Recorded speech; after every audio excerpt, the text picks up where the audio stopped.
나 가진 재물 없으나 공평하신 하나님 우리 찬양드리고 강의 시작합니다.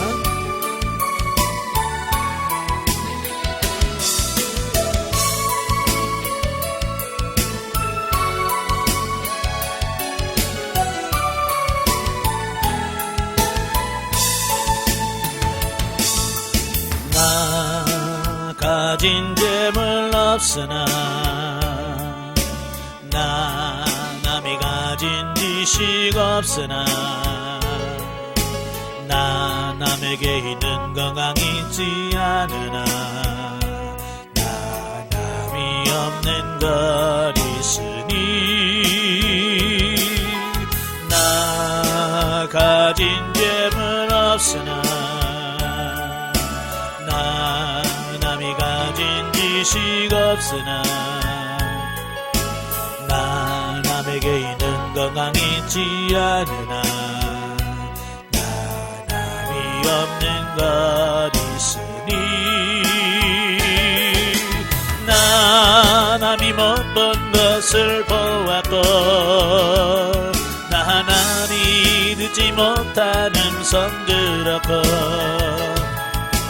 나 남이 받지 못한 사랑 받았고 나 남이 모르는 것 깨달았네. 공평하신 하나님이 나 남이 가진 건 나 없지만 공평하신 하나님이 나 남이 없는 것 함께 하셨네. 아멘. 기도하겠습니다. 은혜로우신 아버지 감사합니다. 오늘도 귀한 시간 허락해 주시고 우리를 훈련의 장소로 인도하셔서 여호수아의 말씀을 같이 상고할 수 있도록 은혜 주셔서 감사합니다. 오늘도 말씀을 날 때 살아있는 생명의 말씀으로 우리의 귀에 들려지게 하옵소서. 시종을 주님께 맡겨오며 예수님의 이름으로 감사하며 기도합나이다. 아멘. 자, 이 시간에는 본문 여호수아 교재 64쪽입니다. 여호수아 15장부터 보도록 하지요. 15장은 유다 지파의 기업과 그 갈렙의 기업 쟁취에 대한 말씀을 합니다. 1절부터 유다 지파의 지경에 대한 말씀이 나오게 되어지는데요. 이제 드디어 이제 본장에서부터 실질적인 가나안 땅 분배가 시작이 되어집니다. 많은 지파가 있지만 그 중에서도 이제 유다 지파가 제일 먼저 기업을 차지하게 되어지는데요. 자, 유다 지파의 경계는 남쪽으로는 사해 남단에서 시작해서 가데스 바네아를 거쳐서 애굽 시내를 연결하는 지역이고요. 동쪽으로는 사해가 경계고 북쪽으로는 요단 하구에서 시작해서 흰놈의 아들 골짜기를 거쳐서 지중해변에 있는 암르엘을 연계하는 지역입니다. 이제 서쪽으로는 이제 지중해가 경계선이고요.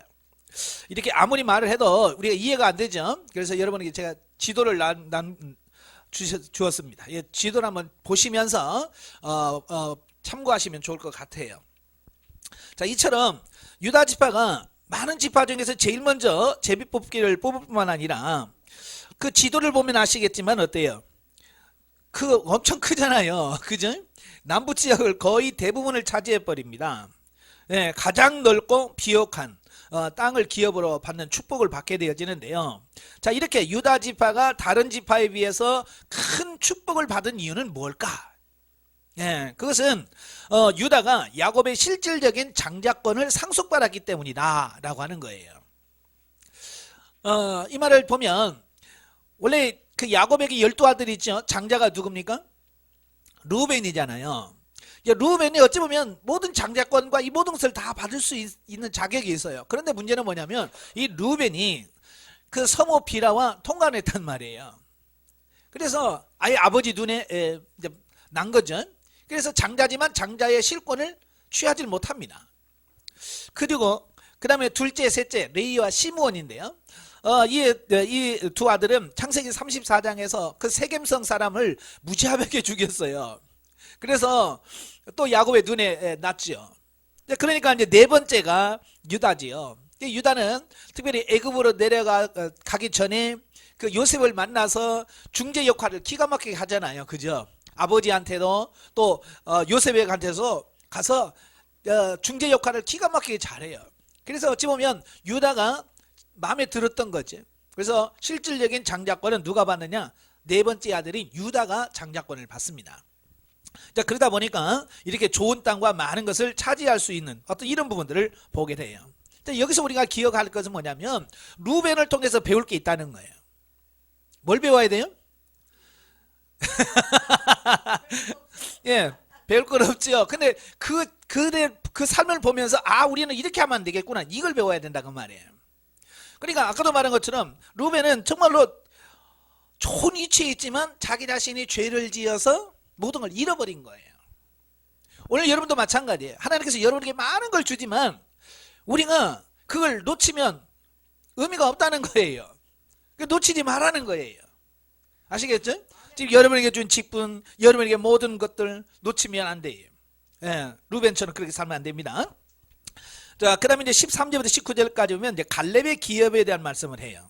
예, 갈렙의 분깃인데요. 14장에서 갈렙이 뭐라고 그래요? 이 산지를 내게 주소서 그러잖아요. 그래서 그 산지를 받았어요. 그 산지가 어디냐? 헤브론입니다. 헤브론인데 헤브론에 누가 남아있어요? 아낙자손이 남아있다 그 말입니다. 예, 아낙자손이 아직도 남아있어요. 아낙자손 누구냐면 거인족들이 키가 엄청 큰 사람들이에요.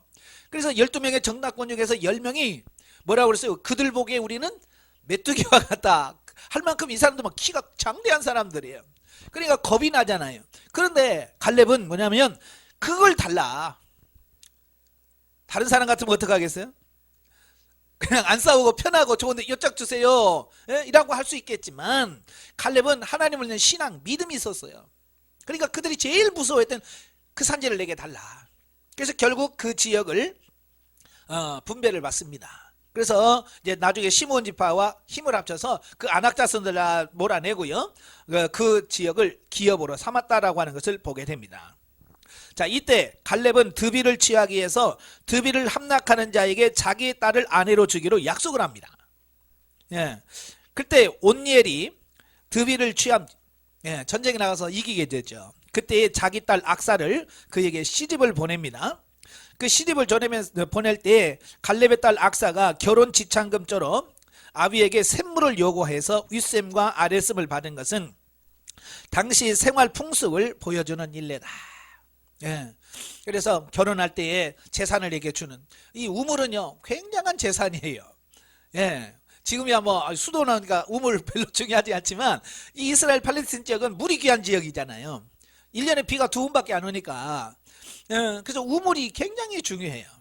그래서 우물을 재산으로 이렇게 받는 것을 보게 되고요.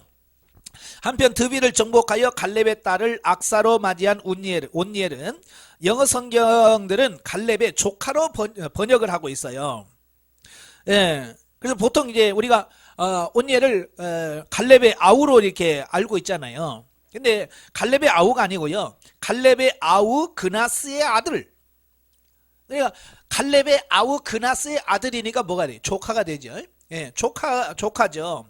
자, 아무튼 그는 믿음으로 용기로서 드비를 정복하고 기업을 확장하는데 일조했을 뿐만 아니라 이제 사사 시대 가면 그 사사가 나오는데 그 사사 중에 제일 먼저 나온 사사가 누구냐면 온니엘이에요.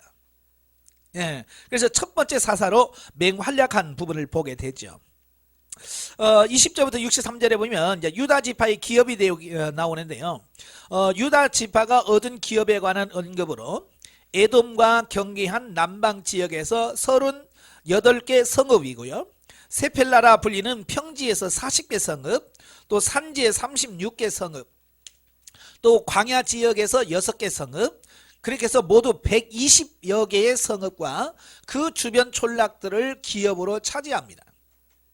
이것은 유다 지파가 실질적인 장자 지파로서 얼마만큼의 큰 축복을 누렸는지에 대한 부분을 짐작하게 만들죠. 물론 유다 지파의 일부 지역은 나중에 형평의 원칙에 따라서 베냐민 지파와 시므온 지파에게 할당됩니다. 예, 이 말이 무슨 말이냐면 이 기업을 분배하다 보니까 유다 지파가 너무 많은 것을 차지한 거예요. 그래서 나중에 그 유다 지파가 차지한 그 부분에서 좀 떼서 베냐민 지파에게 나눠주고 또 그 안에서 시므온 지파가 거주할 수 있도록 또 시므온 지파에게 나눠줍니다. 자, 이런 부분을 보면서 이런 기업의 재조정은 유다 지파에게 임한 축복의 감소를 의미한다거나 그 장자권의 상실을 의미하는 것이 아니다. 이 말이 무슨 말이냐면 잘못했기 때문에 너 이거 내놔. 그게 아니라는 거예요. 그런 의미가 아니라 오히려 유다 지파가 다른 지파들에게 자기가 받은 복을 같이 나누는 이런 걸 의미한다라고 하는 거예요. 그죠? 예, 그래서 저와 여러분도 마찬가지예요. 내가 받은 복, 나만 잘 먹고 잘 살아야지 그게 아니에요. 내가 복을 받으면 그걸 나눠줘서 같이 나눌 수 있는 삶이 되어야 된다. 아시겠죠? 그래서 여러분들 하나님의 복을 구하십시오. 그러나 그 복은 물론 뭐 복 주세요 한다고 주는 건 아니에요. 여러분이 어떤 삶을 사느냐에 따라서 하나님 행한대로 복을 주시는 분이시니까. 예, 하여간 어쨌든 많이 복을 받으세요. 그래서 나만 잘 먹고 잘 살려고 하지 말고 나누어주고 섬겨서 같이 갈 수 있도록 이렇게 하는 것이 중요하다 그 말입니다.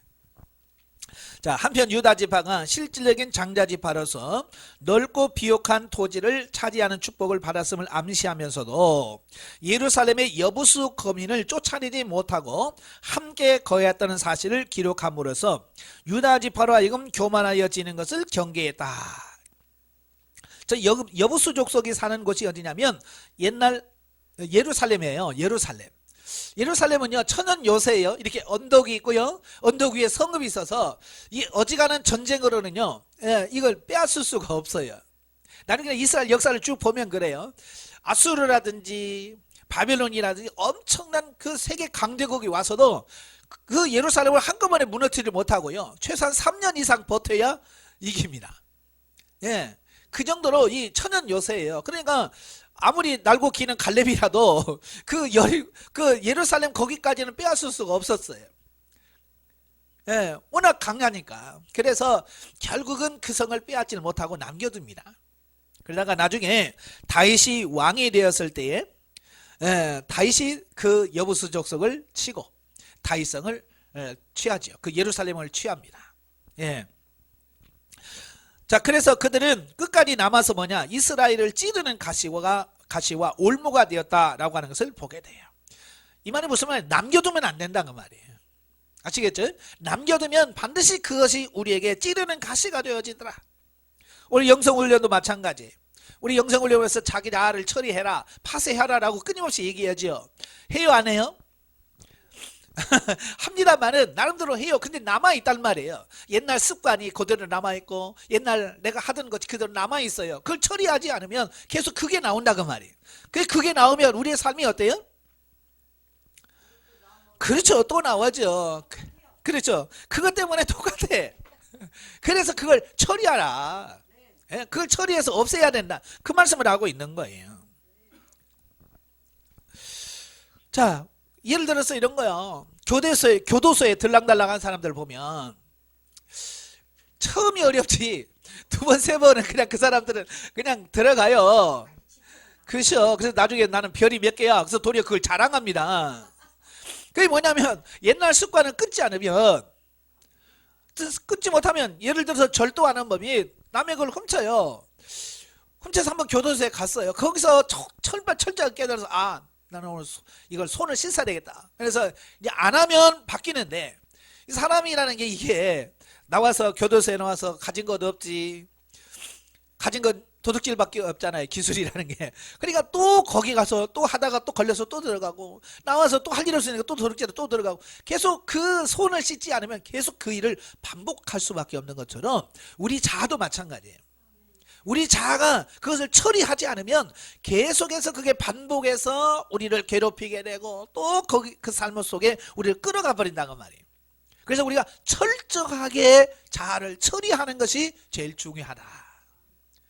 아시겠죠? 그러니까 예를 들어서 이런 거요.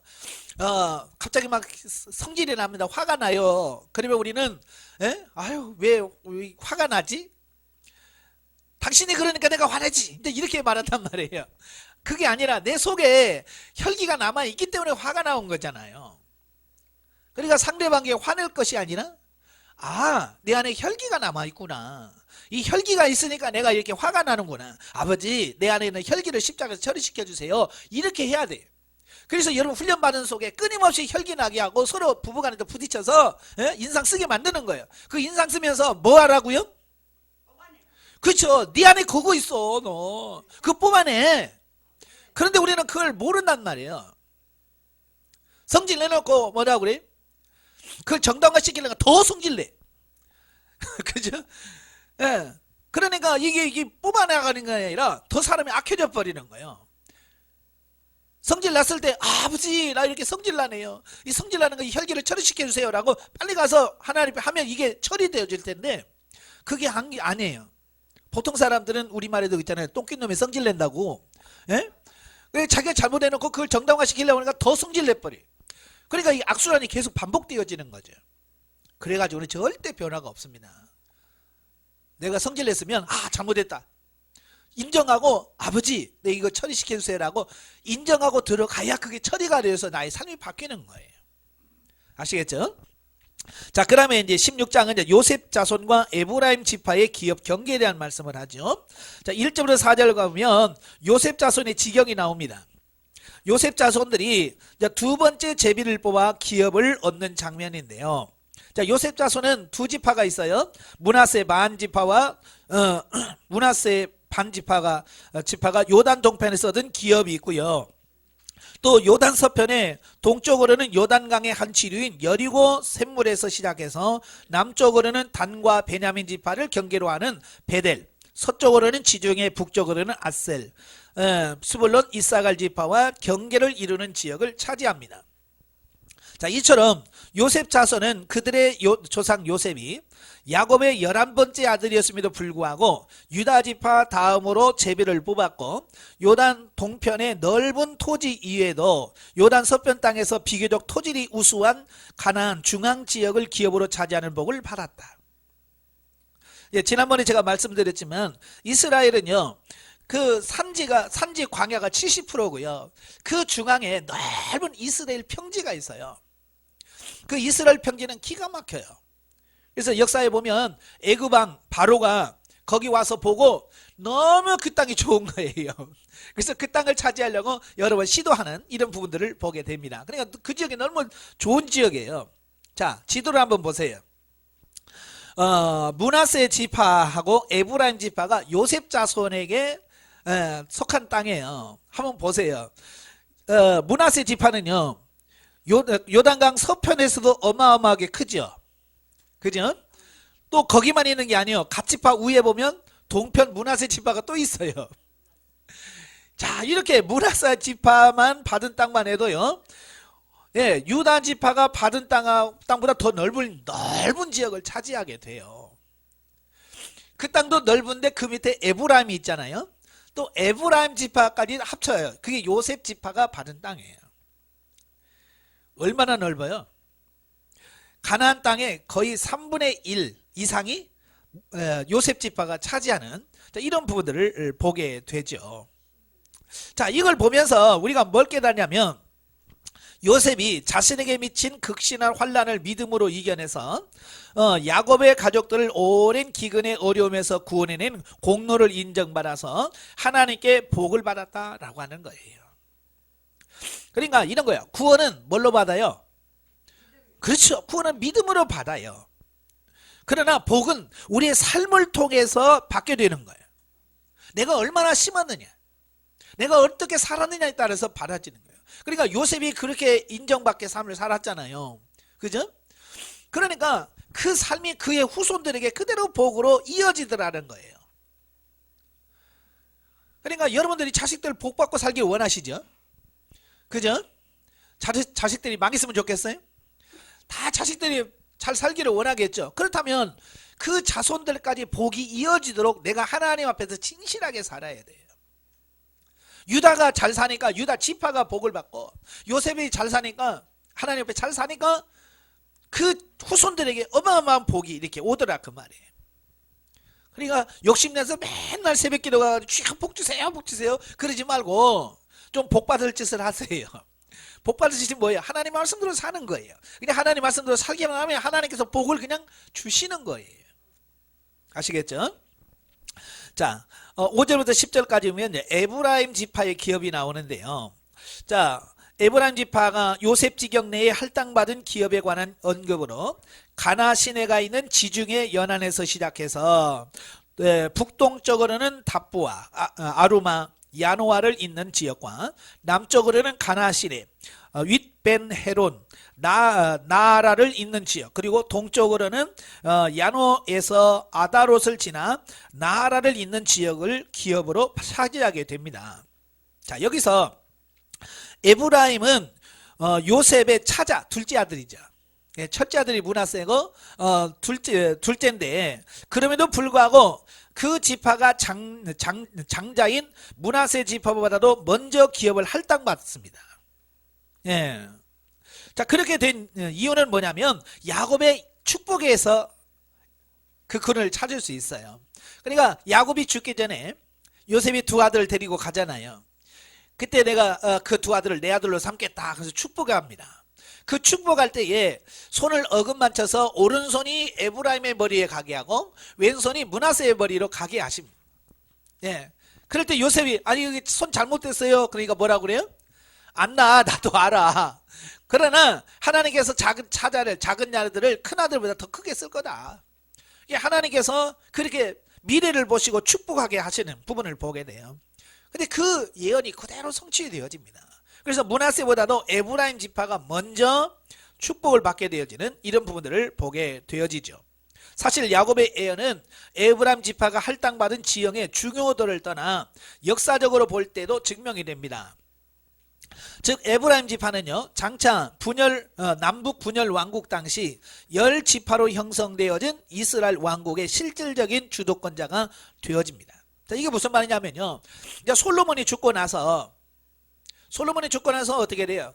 이스라엘이 남과 북으로 이렇게 나눠지죠. 그 남과 북으로 나뉘었을 때 그 북 10지파를 주도적인 역할을 하고 끌어가는 지파가 어디냐면 에브라임 지파예요. 잘 아는 여로보암이 에브라임 지파에 속했고요. 나중에 시간이 점점 흘러가면 이제 북이스라엘이 하도 너무 죄를 지으니까 하나님께서 아수르의 침범을 받게 돼서 좀 떼내고 또 떼내고 하니까 나중에는 그 에브라임 지역 근방밖에 안 남아요. 북쪽이. 그래서 나중에 성경에 보면 북이스라엘을 지칭할 때 에브라임아라는 말을 해요. 왜냐하면 다른 지파는 거의 다 빼앗기고 에브라임 지파만 조금 남아있고요. 그 지역에 조금 남아있어요. 그래서 그 북이스라엘의 주도적인 역할을 한 지파가 에브라임이에요. 그래서 성경을 나중에 보면 에브라임아라고 한 때에 에브라임 지파만을 의미하는 것이 아니라 북이스라엘을 부르는 호칭이었다라고 하는 것도 기억하시면 좋겠고요. 자, 하지만 에브라임 지파에 대한 하나님의 축복에도 불구하고 에브라임 지파는 하나님 앞에서 결정적인 잘못을 범하게 됩니다. 그 결정적인 잘못이 뭐냐면 하나님의 명령을 어기고 가나안 사람들을 진멸하지 않으려고 그들을 불러다가 종을 삼았다는 거예요. 하나님께서 분명히 뭐라고 그랬어요? 다 진멸해라. 어린 아이들까지 다 진멸해라. 그런데 이 에브라임 지파 사람들이 가서 그들을 진멸하는 것이 아니라 불러다 놓고 노예로 시키는 자기 종으로 부렸어요. 얼마나 편해요. 여러분 노예 부려봤어요? 안 부려봐서 모르죠. 얼마나 좋은지. 그러니까 노예 입장에서는 굉장히 힘들고 어렵지만 부려먹는 입장에서는 얼마나 쉬워요. 그죠? 자기가 해야 될 힘든 일 안 하고 야 저거 해 이거 해 하면 그냥 죽을 듯 살 듯 모르고 막 하잖아요. 예? 말하는 대로 막 돌게 패도 되고 막 예? 이러니까 얼마나 편해요. 그러니까 이들이 사실 애굽에서 뭐 했어요? 종살이 했잖아요. 종살이 하다가 종을 부리니까 얼마나 편했겠어요. 그죠? 그게 문제예요. 편한 걸 이러한 그들의 태도는 실로 편의주의적인 발상에서 비롯된 것으로 가나안족을 다 멸절시키라고 하신 하나님의 뜻을 정면으로 거부하는 행위가 아닐 수 없다. 여러분 순종해야 복이 되지. 아무리 종을 받아도 불순종하면 그 복이 안 돼요. 그래서 그 지역에 많은 가나안 족속이 남아 있는 거예요. 그러니까 그들의 그 풍습을 나중에 에브라임 지파가 그걸 받아들입니다. 물들여요. 물들어. 그래서 그 북이스라엘이 나중에 우상단지화되고 죄를 범하는데 앞장서게 돼요. 그래서 항상 문제를 일으키는 그 지파가 어디냐? 에브라임 지파예요. 사사시대 가면 꼭 문제가 일으키는 지파가 에브라임 지파예요. 형제들이 뭘 잘하면 꼭 트집 잡고요. 예? 그런 지파가 바로 이 에브라임 지파예요. 그게 뭐냐? 다 처리하지 못하고 남겨진 그들의 영향을 많이 받은 결과라 그 말이에요. 그래서 그러다가 결국 북이스라엘이 722년도에 아수르에서 멸망할 때 완전히 멸망당하는 이런 부분을 보게 됩니다. 자, 이와 같은 사실은 아무리 하나님의 크신 은총과 축복을 입었다 할지라도 하나님의 명령을 거역하고 불순종한 자는 결국 멸망받을 수밖에 없다는 사실을 우리에게 교훈해 주는 거예요. 그러니까 내가 얼마나 많은 복을 받았느냐가 중요한 게 아니에요. 그건요, 잃을 수도 있어요. 네, 그죠? 정말 중요한 게 뭐냐면 내가 정말 하나님의 참 자녀로서 하나님의 말씀으로 사느냐. 예, 그게 되어지면 문제가 없어요. 그러므로 하나님의 크신 은혜로 그의 자녀가 된 성도들은 하나님의 말씀에 순종하여 행여라도 죄를 유발할 우려가 있는 요소들을 자신에게서 제하라고 말씀해주고 있습니다. 예. 그러니까 아까 자처리에 대한 부분에 있잖아요. 그걸 얼마나 내 안에서 처리하느냐에 따라서 내 삶이 하나님의 자녀다운 삶이 될 수도 있고, 아니면 교회 다니면서도 옛날 그대로 살아가는 그 옛사람에 살아가는 그 삶이 될 수도 있더라 그 말이에요. 그러니까 저와 여러분들이 날마다 내 자신을 쳐서 복종시켜야 돼요. 아시겠죠? 예. 성령 충만하면요, 성령 충만하면 이 성령님을 충만한 영이 육을 지배합니다.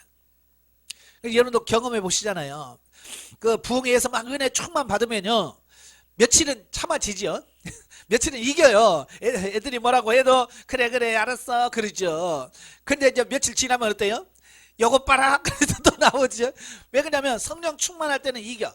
그러나 충만하지 못하면 육신에 다시 육신의 삶을 살아가는 거예요. 그래서 항상 충만해야 되는데 사람이 어떻게 항상 충만할 수 있어요? 맨날 부흥회 할 수는 없잖아요. 그죠? 그래서 이길 수 있는 방법이 처리하는 거예요. 빼내서 내 안에 강한 것들을 처리해버리면 이게 그렇게 힘들이지 않아도 내가 다스려지고 정복되어지기 때문에 평상시 늘 하나님과 동행하며 하나님 자녀로 살 수 있는 삶이 되어지는 이 부분을 볼 수 있는 거예요. 자, 영적 예를 보죠. 자, 10절에서는 에브라임이 가나안 족속을 쫓아내지 않으므로 우상 숭배하고 그들의 거주지가 타락한 온상에 대해 고통당하게 됨을 말씀한다. 왜 하나님께서 그렇게 가나안 족속들을 치라고 하느냐면 그들이 미워서, 물론 미웠겠죠. 왜요? 가나안 족속들이 타락했어요. 워낙 죄가 많아요. 죄가 많아서 하나님께서 그들을 심판하시고 징계하시기 위해서 그들을 쳐서 진멸하라고 만들었던 거죠. 자, 그런데 그들이 안 한단 말이에요. 그러니까 그들의 영향을 받아서 도리어 타락하게 되고 도리어 그들이 고생을 한단 말이에요. 그래서 하나님께서 그들을 진멸하라고 말씀하고 있습니다. 자, 우리 옛말에 이런 말 있죠. 어른들 말 잘 들으면 자다가도 떡 얻어먹는다는 말 있잖아요. 그죠? 이게 어른들 말 잘 들으면 자다가도 떡을 얻어먹어. 이게 무슨 말이냐? 하나님의 말씀을 잘 들으면 자다가도 떡 얻어먹어요. 복을 받아요. 그러니까 하나님 말씀을 잘 들을 수 있는 삶이 되셔야 돼요. 근데 말 안 들어봐요. 있어도 안 주잖아요. 그죠? 나간 뒤에 먹지요. 미우니까. 그러니까 말을 잘 들으셔야 돼요. 예. 그러니까 결국 하나님의 말씀을 안 들으니까 그만큼의 고통이 따라오는 거예요. 그래서 하나님의 말씀 순종하시길 바라요. 이처럼 작은 죄악의 속성이라도 삶 전체를 병들게 할 수 있다. 우리가 영적으로 성장할수록 하나님은 작은 죄악의 요소까지 넘어가지 않으신다. 영적으로 민감하게 될수록 생각과 마음으로 품은 죄까지 회개하고 돌이켜서 거룩한 신분에 합당하게 살도록 하신다. 여기를 보면 그래요. 우리가 어떤 큰 것에 무너지는 게 아니에요. 넘어지는 게 아니에요. 아주 자수하고 아이고 요것쯤이야라고는 아주 사소한 것 때문에 걸려 넘어질 때가 많거든요. 여러분 부부간에 싸움이 일어날 때 뭐 갖고 싸워요? 그죠? 아주 사소한 거예요. 진짜 누가 보면 유치한 거예요. 아주 유치한 거예요. 저도 이제 가끔 와차하고 집사람하고 그냥 막 이렇게 막 말다툼 하잖아요. 그러면 우리 애들이 아이고 유치하다 그래요. 아이고 어떻게 싸우는 거 유치하게 그러냐고. 근데 그게 막 치고받고 싸우는 게 아니지만 그런 말다툼 하잖아요. 근데 그 말다툼 하는 이유가 뭐냐면 그냥 아주 간단해. 아주 사소한 거야. 애들도 그냥 가볍게 넘어갈 수 있는 건데 그게 걸리면 이게 되어지는 거거든요. 그러니까 중요한 게 뭐냐면 죄는 크다 작다 따지지 말라는 거예요. 큰 것에는 우리가 잘 안 넘어갑니다. 근데 아주 작은 것들에 넘어지는 거예요. 근데 가랑비에 옷 젖는다고요. 이 작은 죄들이 자꾸 가볍게 여겼던 죄들이 반복되다 보면 그게 어느 생활에 어느 삶에 내가 삶이 되고 습관이 되어져서 아주 또 자연스럽게 죄짓게 되어지는 이런 부분을 보게 돼요. 그래서 작은 것에 우리가 조심하셔야 돼요. 우리도 사스나 메르스, 코로나 바이러스 이게 뭐 눈에 큽니까? 눈에 보여 안 보여요? 보이지도 않잖아요. 예, 마스크 미세한 그 작은 구멍으로 또 통과하는 그 작은 거예요. 근데 그 작은 것이 들어오면 니까니까 들어오면 뭐 할 거야 라고 생각하지만 그 작은 바이러스가 우리 안에 들어오게 되면 우리가 병 걸려서 심지어는 죽게로 만든단 말이에요. 그러니까 작다고 무시하지 말라는 얘기예요. 작은 바이러스가 사람을 죽이듯이 작은 죄들이 내가 처리하지 않은 그것들이 우리로 하여금 범죄하게 하고 타락하게 하고 결국 우리 죽게 만든다는 그 말이에요. 그러니까 조심하셔야 돼요. 작다고 무시하지 마십시오. 아시겠죠? 자, 17장으로 가죠. 17장은 이제 므낫세 반지파의 기업과 요셉 자손의 추가 기업 요구를 보게 되어지는데요. 자, 1절부터 6절은 므낫세 반지파의 기업입니다. 자, 므낫세 지파가 얻은 기업에 관한 언급으로 먼저 므낫세의 장자 마길이 요단 동편에서 이미 기업을 얻은 사실에 대하여 언급한 후에 이어서 나머지 므낫세 반지파가 요셉 자손의 요단 서편 기업 중에서 에브라임 지파가 차지한 지역 위에의 기업을 차지하는 사실에 대해서 기술합니다. 자, 한편 본문은 다른 지파와는 달리 기업을 차지한 므낫세 자손들의 명단까지 상세하게 기록하고 있는 것이 특징인데요. 이것은 아마도 그 슬로보앗의 5딸이 기업을 얻게 된 것을 확인시켜주는 듯 주기 위함인 듯하다.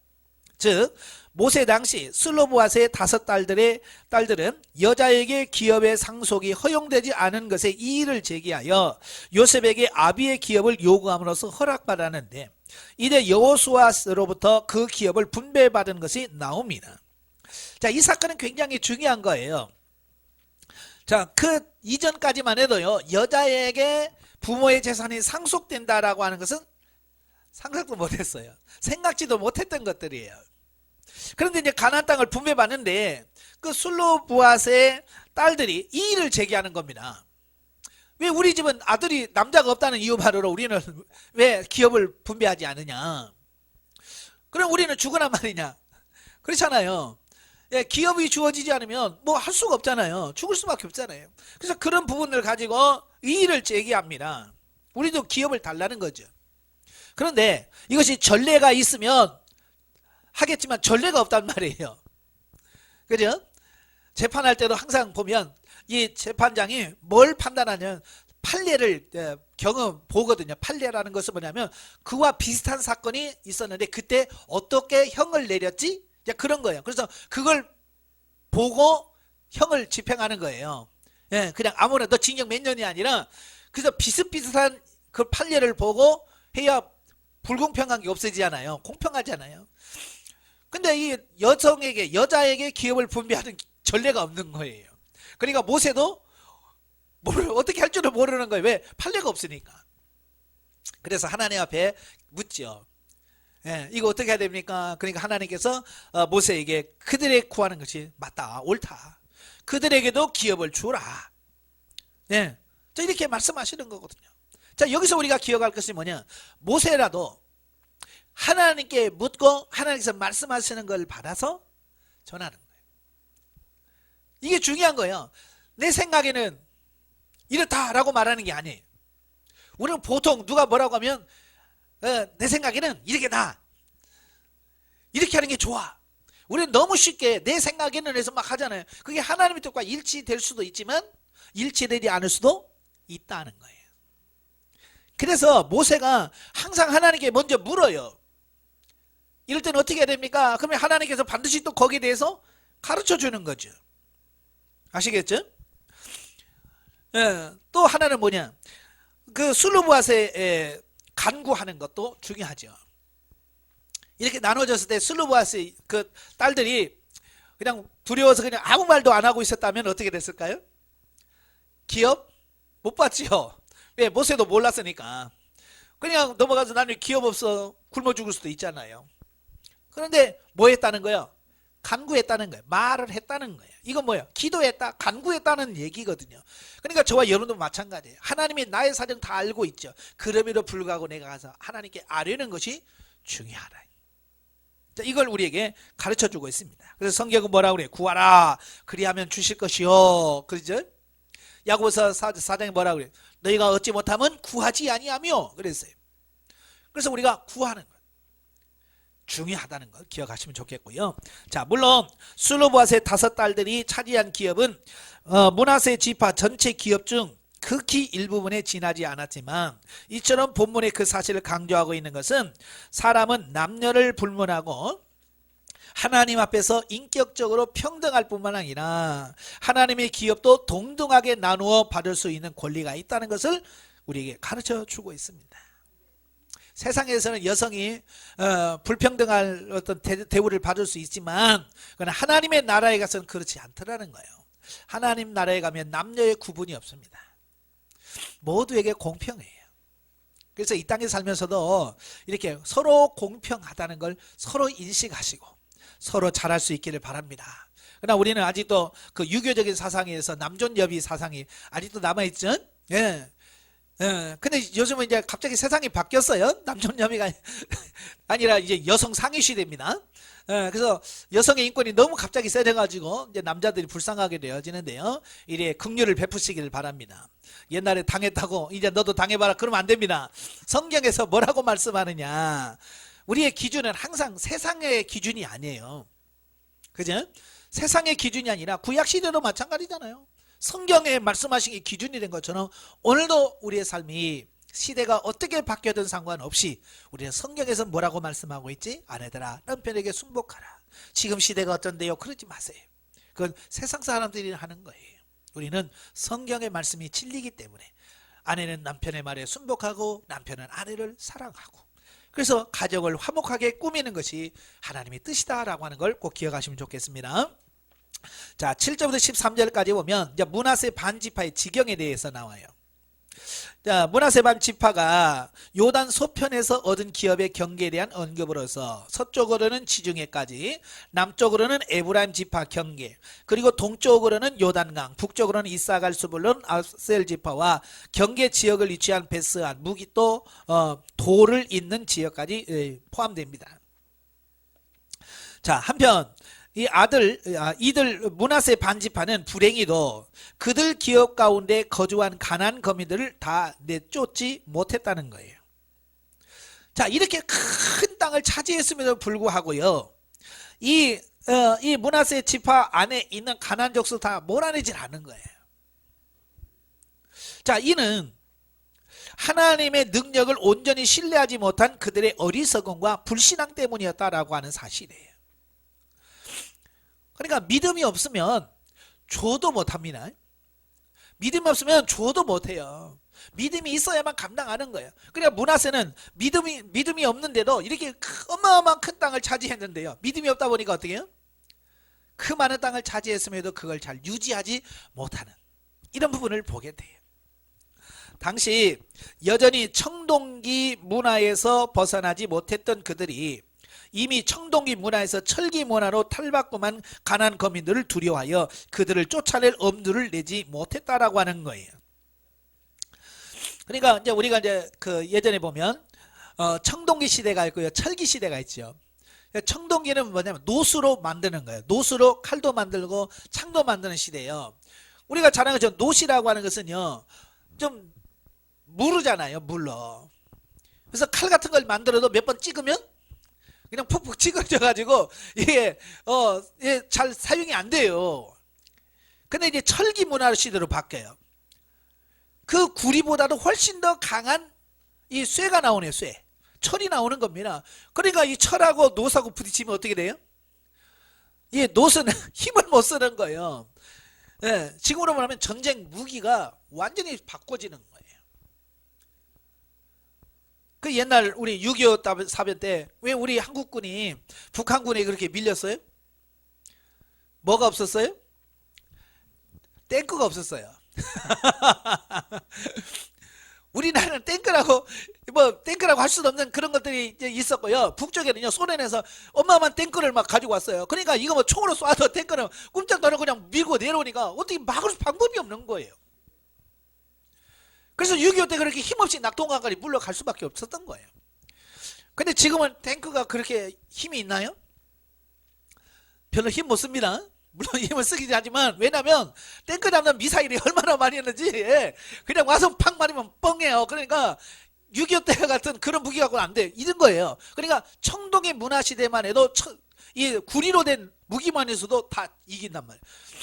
그 전에는 돌 깨서 만들어서 무기 쓰고 그랬단. 그런데 청동기 문화에서 철기 문화예요. 그러니까 완전 무기가 다른 거예요. 그러니까 그들이 싸워보지도 않고 겁낸 거예요. 사실 이스라엘 백성들이 가나안 족속을 다 몰아내고 이길 수 있었던 것이 뭐 자기들은 뭐 무기가 좋아서 이긴 거예요? 아니잖아요. 하나님이 함께 하셔서 이기고 그 기업을 얻은 거잖아요. 그러니까 그 믿음을 끝까지 유지해야 되는데, 땅을 다 차지하고 나서는 어휴, 무기가 제대로 더 세네, 우리보다 훨씬 좋으네, 겁먹어서 아예 그들을 몰아낼 생각을 안 했다는 거예요. 우리도 어느 정도 우리 처리하다가 이러면 내가 아닌데, 옛날 내가 아닌데 해서 그걸 남겨둔단 말이에요. 무서워서. 남겨둔 것들이 결국 우리를 하여금 이렇게 피해를 주는 것을 보게 돼요.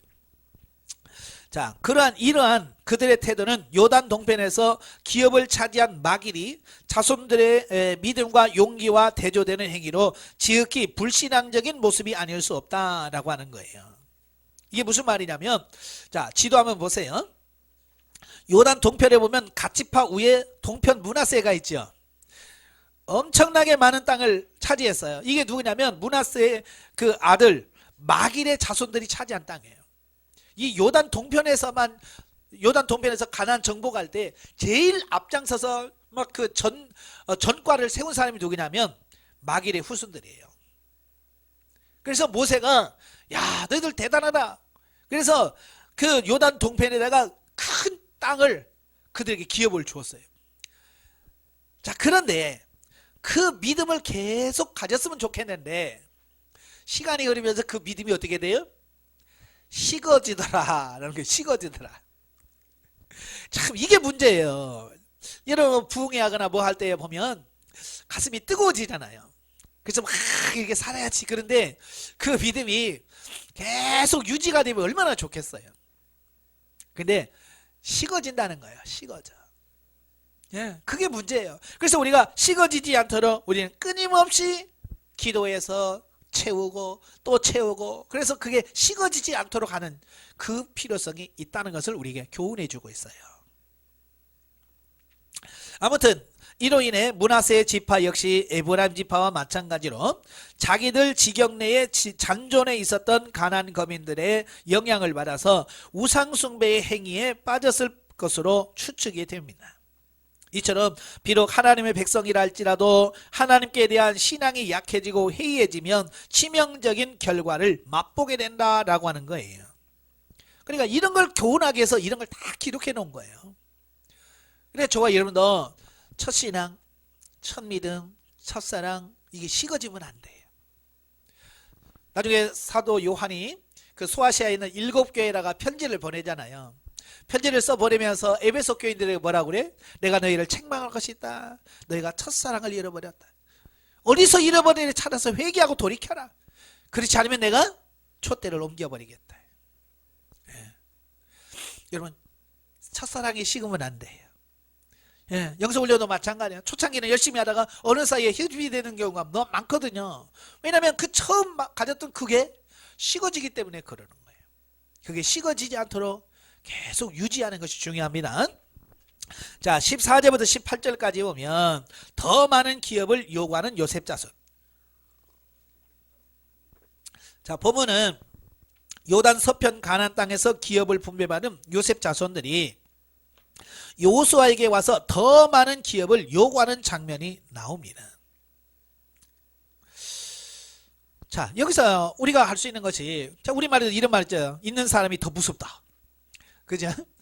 예, 있는 사람이 더 무서워. 우리 지도 보세요. 어마어마하게 가나안 땅이 조만한데 거기서 거의 3분의 1 이상을 요셉 지파가 차지해버렸잖아요.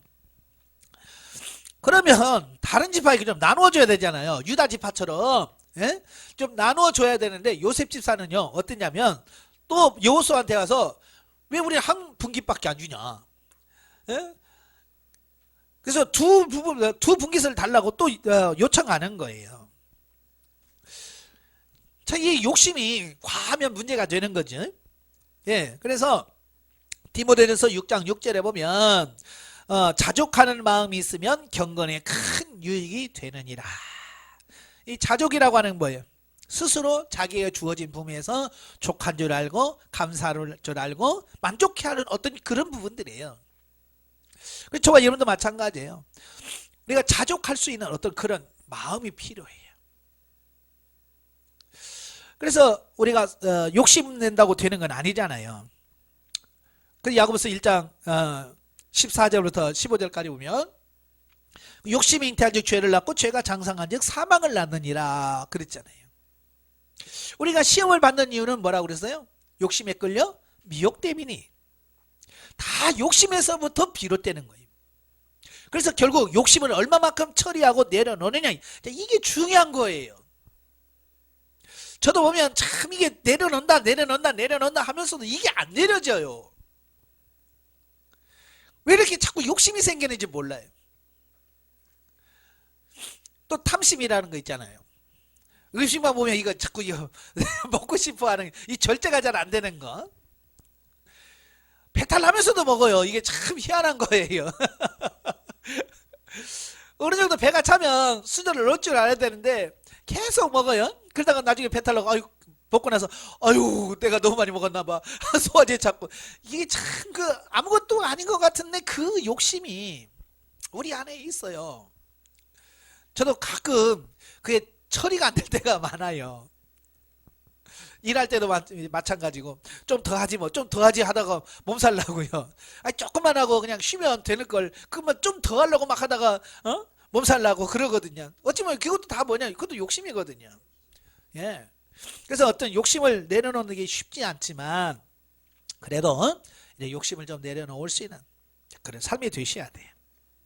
자, 그들은 레위 지파가 기업 분배 대상에서 제외된 대신에 에브라임 지파와 므낫세 지파가 이스라엘 두 지파로 인정받았음에도 불구하고 기업 분배에 있어서 한 분깃으로 제비 뽑은 사실에 불만을 품고 여호수아에게 더 많은 기업을 요구했다는 거예요.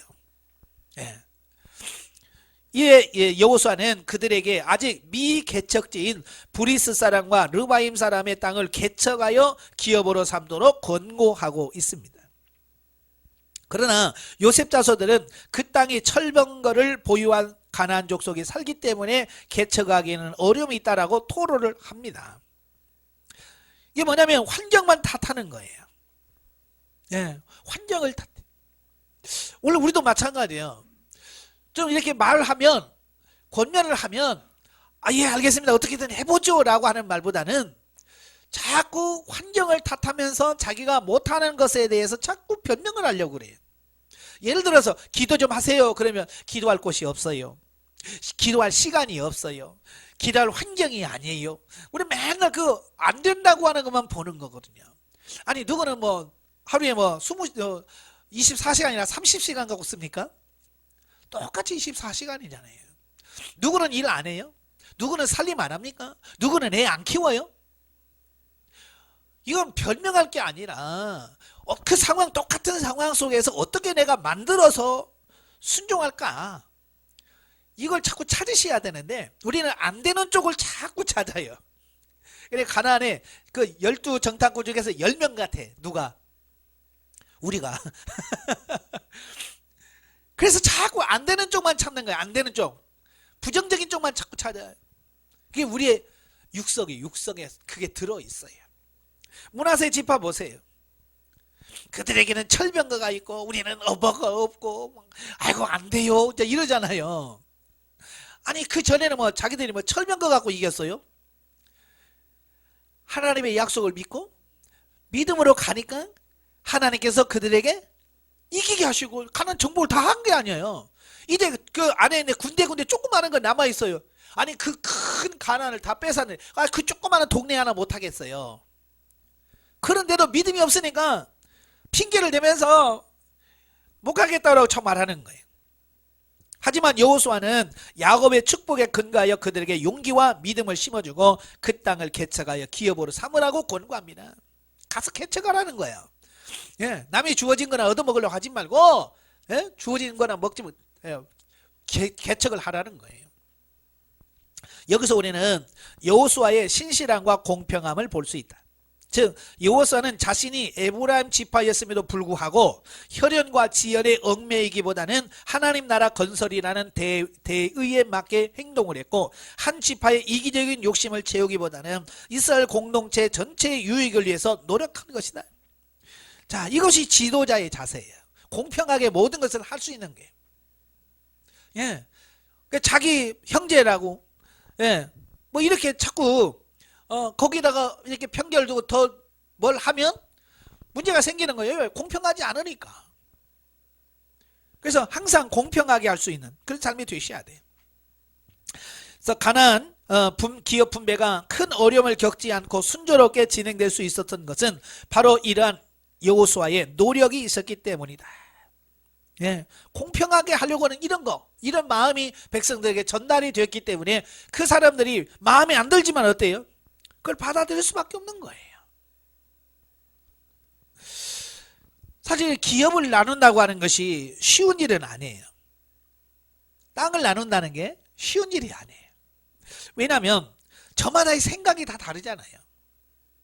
또 땅이라고 하더라도요, 같은 땅이라도요, 사실은 다 똑같은 땅이 아니잖아요. 어떤 땅은 이 범위 안에 있지만 어떤 지역은 막 돌이 많고, 어떤 데는 잡초가 많고, 어제 물이 많아서 농사 못 짓고 그런 땅이 있어요. 그러니까 그걸 어떻게 공평하게 나누냐고요. 이거 참 어려운 거예요. 아마 여호수아가 110살에 죽거든요. 조금 그때 모세는 120살을 살았고요.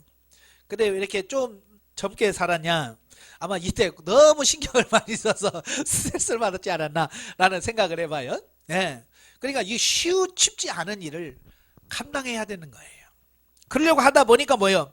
욕심을 내려놓고 서로가 그 중에서 지도자가 자기 욕심 내려놓고 이걸 철저하게 공평하게 한 것이 중요하다는 거예요. 자, 영적에 보죠. 이스라엘 백성들이 다 몰아들이지 못한 가나안 족속은 하나님의 말씀대로 이스라엘 괴롭히는 가시로 자라난다.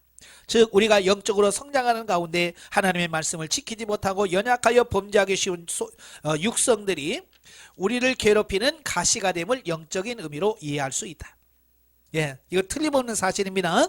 이제 여러분도 나중에 확인할 거예요. 생명단계 들어가서 내가 왜 이것밖에 안 되지, 내가 왜 이 정도밖에 안 되지 라고 말하는 게 뭐예요? 처리되지 못한 그걸 가지고 가면 계속 찌르는 가시가 되니까 본인이 힘든 거예요. 하나님은 우리가 하나님의 자녀된 영적 신분에 합당한 삶을 살도록 여러 가지 환경과 고통 속에서 죄를 끊게 하시고 편협된 사고와 감정을 그리스도께 온전히 복종시키므로 하나님 나라를 소유하게 하신다. 그래서 우리가 하나님께서는 우리를 그렇게 만드시기 위해서 오늘 또 훈련하시고 우리를 연단하시는 거예요. 그래서 우리가 훈련시켜 주심에 감사하시길 바래요. 자, 18장으로 갑니다. 18장은 이제 7지파 기업 분배와 그 베냐민 지파의 경계가 나와요. 1절 보면 실로에다가 세운 회막이 나옵니다. 그러니까 기업을 분배하다가 여호수아가 갑자기 실로에다가 회막을 세워요. 이 회막은 요단을 건너고 나서 어디다 세웠냐면 길갈이란 지역에다가 회막을 세웠어요. 여리고 전에 거기다가 성막을 세워놨어요. 그러다가 바로 이제 기업을 분배할 때가 되니까 여호수아가 갑자기 그 성막을 길갈에서 실로로 옮기는 거죠. 자, 그래서 이 실로에서 이 성막은 언제까지냐면 사울 시대 또 다윗 시대도 계속 이 실로가 이스라엘의 종교 중심지였다라고 하는 것을 보게 됩니다. 예. 근데 여기서 왜 여호수아가 갑자기 기업을 분배하다가 성막을 옮겼을까? 그 이유가 있는데 그게 뭐냐면 기업을 분배하는데요. 기업을 분배받기를 열성적인 유다 지파와 요셉 지파는 받았어요. 그런데 나머지 7지파는요. 받을 생각을 안 해요. 기업을 얻을 생각을 안 해요. 그러니까 이걸 그들에게 뭔가 도전을 주고 자극을 줘야 돼요. 네, 그래서 여호수아가 그 성막을 길갈로 옮겨졌다라고 하는 것을 보게 되죠. 그러면 왜 나머지 7지파가 그렇게 열심을 내지 않았을까? 본문에 나와 있지 않지만 그 나머지 지파 입장에서 가만히 보면요. 이 지도 보면 아시잖아요. 좋은 지역은 다 가져갔어요. 유다 지파가 싹 가져가고 요셉 지파가 다 가져가고 조금밖에 안 남았어요. 그러니까 7지파는 뭐겠어요? 야, 이거 뭐야 이거? 우리는 뭐 가지라고? 불만이 있겠죠. 그죠? 불만이 있어요. 뭐 좋은 게 있어야 되는데 없으니까 불평할 수밖에 없고 불만이 있을 수밖에 없죠. 예. 그래서 이 여호수아는 그 가나안 중심의 실로에다가 성막을 세우고 하나님께 예배함으로써 백성들에게 하나님과 언약을 고취시키고 나머지 땅들도 모두 하나님께서 약속하신 땅임을 상기시켜 기업 분배의 새로운 전기를 마련고자 한 것이다. 쉽게 말하면 요즘으로 말하면 부흥이 한 거예요. 예, 영적으로 다운되니까 이게 그 열정이 식어진단 말이에요. 그러니까 부흥회를 해서 그의 심령을 뜨겁게 만들어서 이 가나안 땅을 차지하는 것은 하나님의 뜻이구나. 하나님의 역사, 하나님이 바라시는 거구나라고 하는 것을 인식을 하고 야, 하자. 이렇게 어쩌면 영적인 각성을 하도록 하는 과정이라고 이렇게 볼 수 있지요. 자, 우리도 그래요. 영성훈련 하다 보면 처음에는 열심히 합니다. 시간이 갈수록 어떻게 돼요? 이게 식어지는 경우가 많아요. 열정이 식어지죠. 이들도 마찬가지예요. 똑같아. 그래서 제가 1년에 2번씩 집중기도를 하는 이유가 뭐냐면 하다가 식어졌을 때 기도하고 또 충전하면 또 6개월 가고 또 가서 또 식어질 때 또 한번 불 붙여서 또 충전해서 또 6개월 가고 하다 보면 식어지지 않고 계속해서 갈 수 있도록 하는 거예요. 여러분도 식어지지 않기 위해서 끊임없이 열심히 달려가시길 바래요. 자, 2절부터 10절까지 보면 미분배지의 지도 작성. 여호수아는 기업 분배의 소극적인 그 7지파를 책망합니다. 그리고 각 지파에서 3명씩 뽑아라. 그래서 3명씩을 뽑아서 그 나머지 땅을 다 지도로 그려와라. 예, 지도로 그려와라. 그래서 그 지도를 가지고 땅을 분배하겠다라고 하는 거죠. 자, 이와 같은 조치는 기업 분배보다 공평하고 원활하게 하기 위한 것이었다.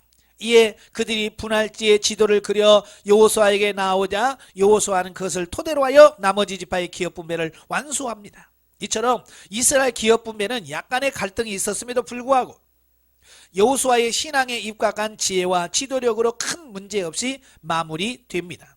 하지만 기업 분배를 무사히 마칠 수 있었던 것은 보다 큰 이유는 신앙적으로 재무장한 백성들의 순종이 있었다. 즉 아직 기업을 차지하지 못한 나머지 7지파는 불만이 없었던 것은 아니지만 여호수아의 책망을 듣고 하나님의 언약을 성취한다는 대의적인 차원에서 이기적인 생각을 버리고 기업 분배에 순종하게 되어지는 이 부분을 보게 됩니다. 그러니까 그들이 은혜를 받고 나니까 욕심 내려놓는 거예요. 욕심을 내려놓으니까 어떻게 돼요? 그냥 마음에 안 들지만 그래도 그냥 만족합니다 라고 해주는 거죠. 4년마다 우리가 총선을 하잖아요. 국회의원을 뽑죠. 조용할 때가 있어요, 없어요?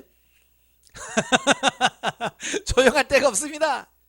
예, 공천에서 공천을 하니 많이 빼니 뭐 해서 뭐 탈당하고 다른 데로 당을 옮기고 예, 무소속으로 나오고 이렇습니다. 왜 그래요? 욕심 때문에 그래요. 욕심. 예, 욕심을 내려놓지 못하니까 그렇게라도 해서 막 하고 싶은 거예요. 욕심 내려놓는 게 얼마나 어렵습니까? 그죠? 그래서 여러분도 욕심을 내려놓으셔야 돼요. 그래서 욕심을 딱 내려놓으니까 그 주신 것 그래요. 뭐 이걸로 뭐 족하죠 뭐 라고 해서 되더라고요. 그래서 교회 되려면 어떻게 되냐면 은혜가 일단 은혜가 있어야 돼요. 교회에 은혜가 있어야 돼요. 그래야 모든 부분을 넉넉히 이겨가는 이런 부분을 보게 돼요. 자, 한편 이제 11절부터 28절까지 보면 이제 베냐민 지파의 기업이 나옵니다. 이제 이미 작성된 지적도를 토대로 해서 이제 분할된 베냐민 지파에 대한 언급이 나옵니다. 베냐민 지파는 유다 지파와 요셉 자손이 얻은 기업의 중간 지역에서 기업을 차지하여 있는데요.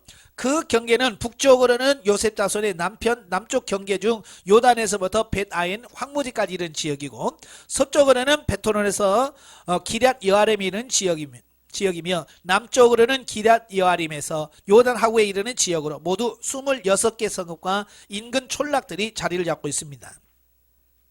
자, 이렇게 베냐민 지파의 기업은 모세가 베냐민 지파가 하나님 곁에 거하고 하나님 어깨 사이에 처하리라 라고 예언한 대로 베냐민 지파는 유다와 에브라임 지파의 중간에서 기업을 넣습니다. 자, 지도를 한번 보시면 그렇죠. 유다 지파와 에브라임 사이에 이렇게 길게 차지하고 있죠. 자, 여기서 보면 그 베냐민 입장에서 보면 실로도 별로 멀지 않아요. 가까워요. 성막이 있는 실로도 가깝고요. 나중에 이제 다윗 시대에서 성막이 어디로 옮겨집니까? 예루살렘으로 옮겨지죠.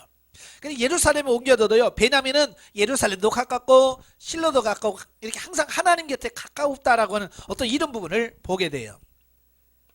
뿐만 아니라 베냐민 지파는 이스라엘이 남북으로 분열될 당시에도 유일하게 남쪽 유다 왕국에 잔류하여 예루살렘 성전과 다윗의 보좌를 고수함으로써 장차 북왕국의 범죄와 그에 대한 하나님의 심판에서 벗어날 수 있었다라고 하는 거예요. 자, 이게 이제 중요한 거예요. 솔로몬이 죽고 나서 이스라엘이 남과 북으로 이렇게 나뉘어요. 그래서 북이스라엘 10지파로 이렇게 해서 이스라엘을 형성하거든요. 근데 베냐민 지파는요, 유다 편에 속해요. 여러분, 베냐민 지파는요, 사울 왕, 이스라엘 초대 왕이 되었던 지파가 베냐민 지파예요. 어찌 보면 제일 먼저 튕겨나가서 유다가 반발을 해야 될 지파가 베냐민 지파예요. 왜요? 사울 왕이 죽으니까 유다가 왕 되었잖아요. 유다 지파가. 그러니까 원수가 제일 돼야 돼요. 그런데도 그들이 다른 편에 속하지 않고 유다 편에 속했어요. 물론 여러 가지 이유가 있겠습니다만은 이들은 하나님 편에 속하는 거예요. 자기 감정, 뭐 이게 따라 움직여지는 게 아니라 하나님이 뜻이 뭐냐. 그래서 유다 편을 선택하게 되어지는 거예요. 여러분도 마찬가지예요. 무슨 일이 있든지 마찬가지예요. 무슨 일을 하든지 우리는 항상 하나님 편에 속해야 돼요. 그래야 사는 거예요. 베냐민 지파가 나중에 삶을 유지할 수 있었던 게 뭐냐면 유다 지파가 이렇게 있었기 때문에 BC 722년도에 북쪽이 다 망해도 베냐민 지파는 남아 있었어요. 왜? 유다 지파에 속해 있었기 때문에 남아 있었고요. 예. 그래서 우리도 줄을 잘 서야 돼요. 예. 항상 교회에서든 뭘 하든 하나님 편에 가까운 편이 누굴까? 하나님을 중심으로 하는 바가 뭘까? 그래서 항상 거기에다가 줄을 서셔야 돼요. 아시겠죠?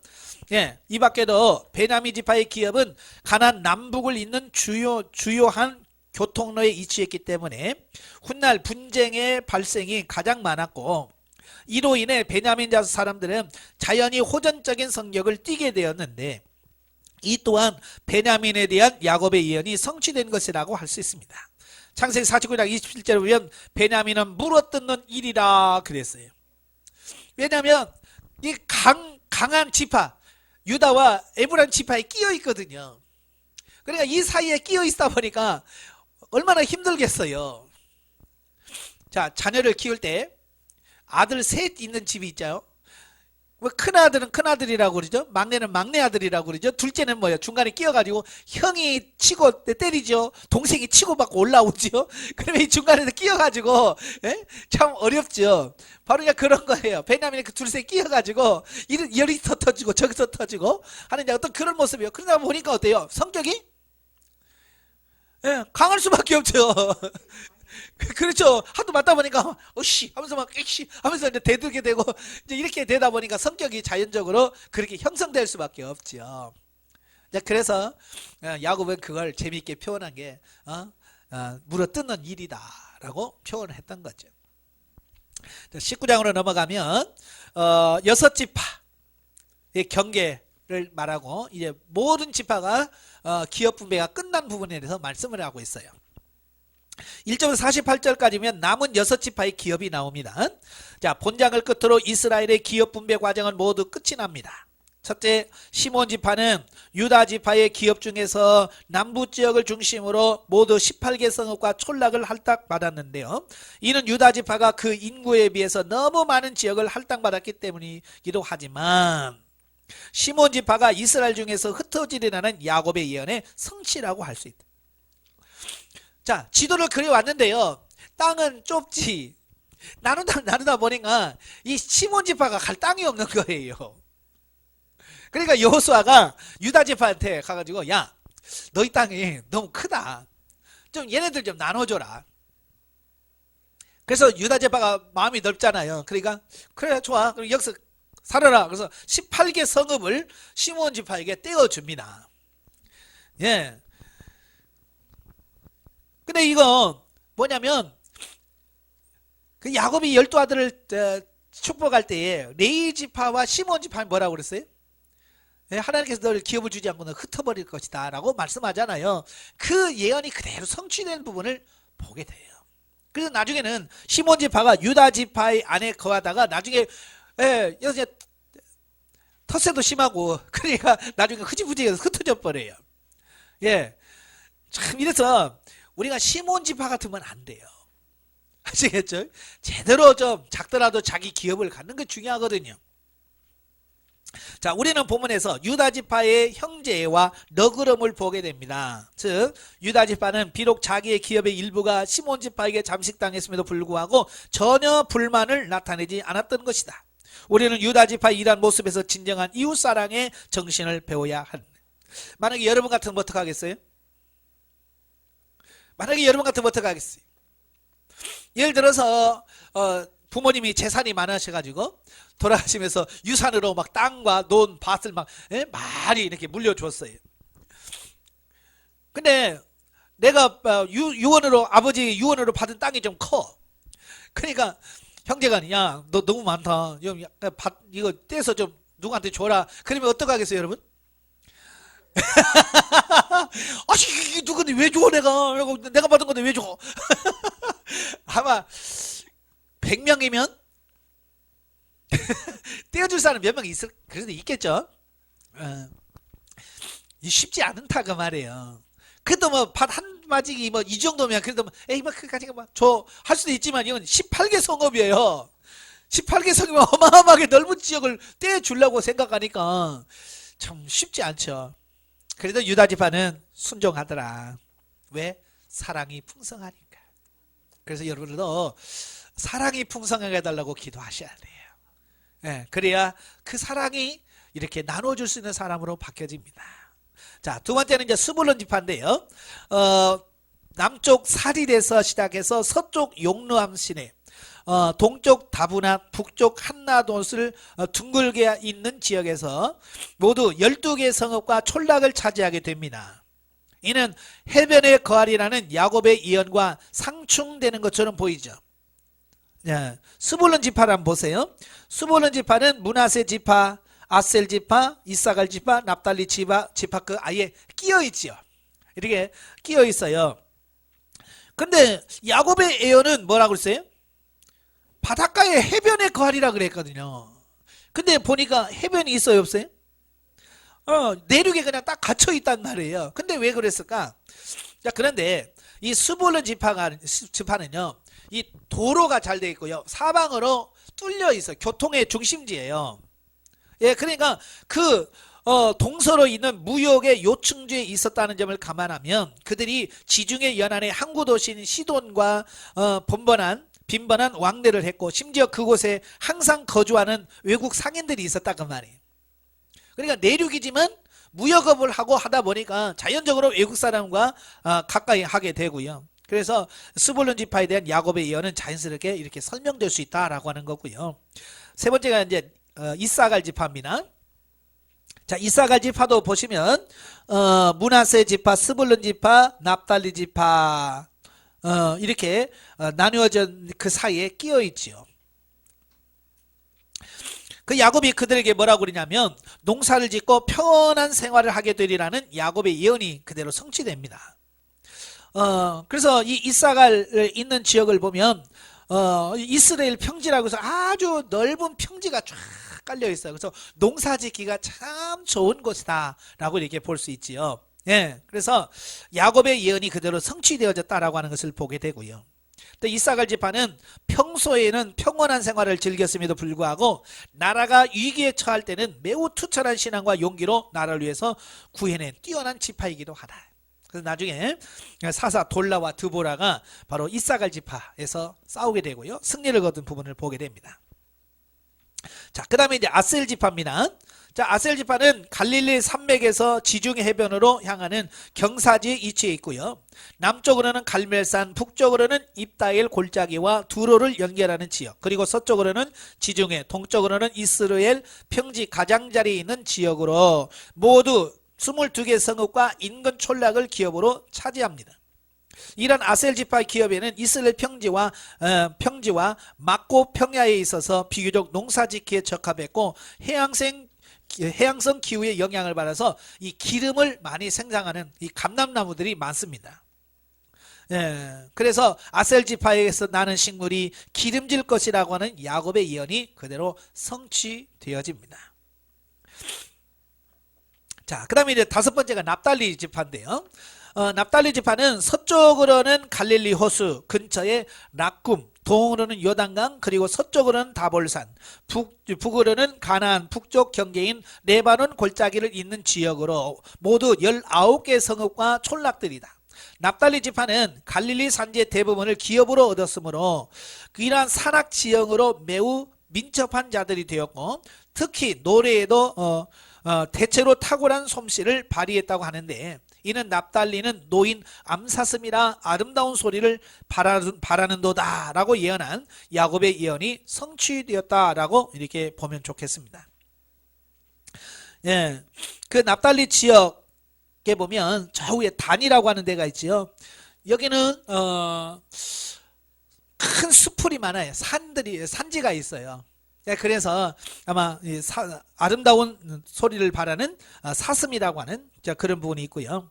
한편 납달리 지파는 한때 가나안 왕 야빈과의 전쟁에서 승리하는 등 가나안 정착 초기에는 하나님의 명령을 쫓아 가나안 멸절에 열심을 쏟았으나 그들 지경 내에 있는 가나안 족속들을 다 쫓아내지 못하고 함께 거주함으로써 결국 다른 지파와 마찬가지로 우상 숭배에 빠졌고 결국 하나님의 심판을 받아 아수르의 포로가 되어지는 이런 부분을 보게 됩니다. 그러니까 제가 계속 말씀하는 게 뭐예요? 신앙을 끝까지 유지하고 지키는 게 중요한 건데 어느 정도 가다가 꼭 이렇게 넘어진단 말이에요. 식는단 말이에요. 자, 그러면 안 된다 그 말이에요. 변질되지 않도록 여러분의 신앙과 여러분의 믿음이 변질되지 않도록 잘 유지하는 것이 중요하다. 자, 여섯 번째입니다. 자, 여섯 번째는 단지파입니다. 단지파는 우리가 잘 봐야 되는데요. 단지파는 동으로는 베냐민 지파, 남으로는 유다 지파, 북쪽으로는 요셉 집 자손, 서쪽으로는 지중해를 경계하는 가나안 중앙제들 지역을 기업으로 차지합니다. 그러나 단지파가 차지한 기업은 64,400명이라고 하는 그들의 인구수에 비해서 너무 비좁았을 뿐만 아니라 그들의 기업으로 분배받은 성읍에는 아모리족 속의 원주민과 블레셋 원주민들이 거주하고 있어서 그들은 저 멀리 북쪽 레바논 골짜기에 있는 레센, 이 라이스에까지 나가서 그곳을 쳐서 자신들의 기업으로 삼습니다. 이건 이제 여호수아서 할 때 다시 말씀드릴 거예요. 그래서 그곳을 치고 그것을 빼앗아 그걸 단이다. 그래서 자기 지역을 그곳으로 삼습니다. 자, 이러한 사실은 모두 단지파의 용맹성에 대하여 예언한 야곱과 모세의 예언을 성취한 것이다라고 볼 수 있습니다. 자, 그런데 여기서 중요한 것은 뭐냐면 분명히 하나님께서 주신 지역은 에브라임 지파와 유다 지파 그 사이에 주었단 말이에요. 근데 그게 마음에 안 든다고 그걸 버리고 자기들 마음에 드는 대로 옮긴단 말이에요. 그게 처음에는 좋은 것 같죠.